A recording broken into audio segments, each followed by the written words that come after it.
хүргэе. Оройг сайхан өнгөрүүлж байна уу бүгдээрээ. За тэгээд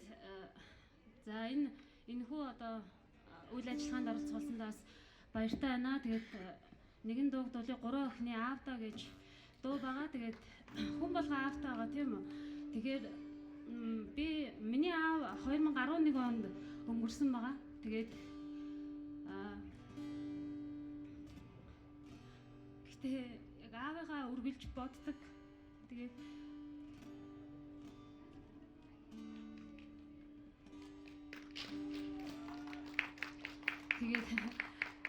яг би бас нөгөө дуулах хоббитаа тэгэл янз бүрийн л дуулдаг л да. Тэгээд аавынхаа тухай дуу нэг дуулъя гэж бодсон байгаа. Тэгээд та нар ч гэсэн аавыгаа бодоод яг надад ингэж санагдсан.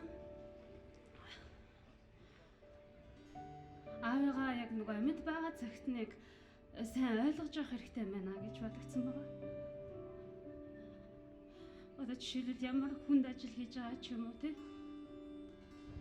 Тэгээд сэтгэл санаа нь ямар байгаа талаар бас тэгээд бас их анзаарахгүй ингэж явд юм байна гэд. Тэгээд аав минь болохоор яг элэгний өвчнөр явсан л та. Тэгээд тэр үед шөнө унтаж чадахгүй ингээд амьсгаанд авчтаад юм байсан. Тэгээд тэр үед аавыгаа ойлгож ирсэн үү гэхээр миний хувьд бас гүйцэд ойлгож чадаагүй байсан байгаа. Тэгээд бид нар зарим хүмүүс аавыгаа үнэлдэггүй те.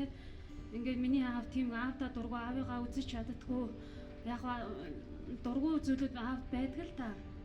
Гэхдээ бид нарын аав байгаа. Хэрвээ аав байгаагүй бол бид нар байхгүй л гэсэн үг шүү дээ.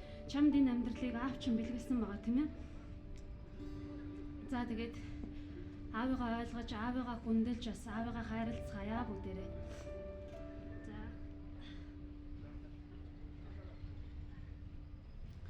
Тэгээд дуучин биш болохоор тэгээд та нар манаас ойлгох нэцтэй тийм.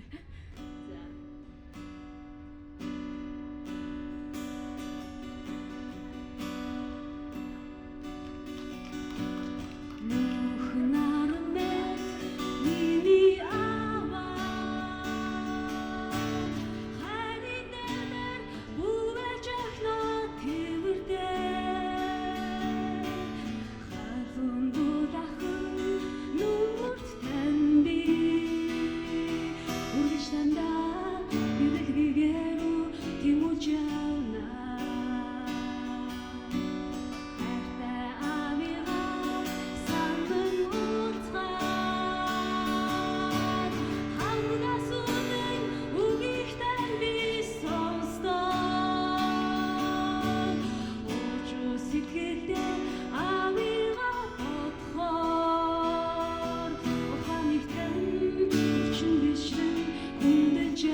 She